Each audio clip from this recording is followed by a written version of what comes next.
এই শীতের দিনে কোন বাঙালির না মূলো পছন্দ, সবার প্রিয় তাই না? মূলো এমন একটা জিনিস।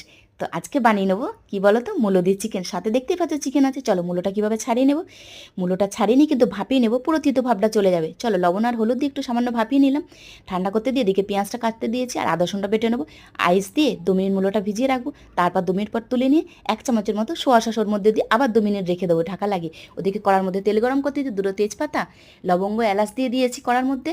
দিয়ে দেখো তারপর পেঁয়াজটা দিয়ে দিলাম। পেঁয়াজটা লাল করে ভাজা হতে আদা রসুন দিয়ে দেবো। আর এদিকে একটা মিশ্রণ করে নেবো, লবণ, লঙ্কা গুঁড়ো, হলুদ গুঁড়ো, কোনো কিন্তু টমেটো ইউজ করবে না। আর 1 চামচের মতো পুরো জিরে গুঁড়োটা নিয়ে নেবে। তো চলো মিশ্রণটি করে নেবো। দেখো মিশ্রণটি গুলে নিলাম। নিয়ে এবার ওর মধ্যে ভাজা হয়ে গেছে, তো মিশ্রণটি ওর মধ্যে ঢেলে দিয়ে চিকেনগুলো সব দিয়ে দেবো। চিকেনগুলো দেখো হয়ে গেছে, তেল ছেড়ে গেছে, মূলোগুলো ওর মধ্যে দিয়ে চলো নেড়ে চেড়ে জল ঢেলে নিলাম। আর এদিকে একটু মিক্সির মধ্যে ধনিয়া পাতাটা মিক্স করে নিয়েছি, ঢেলে দিলাম।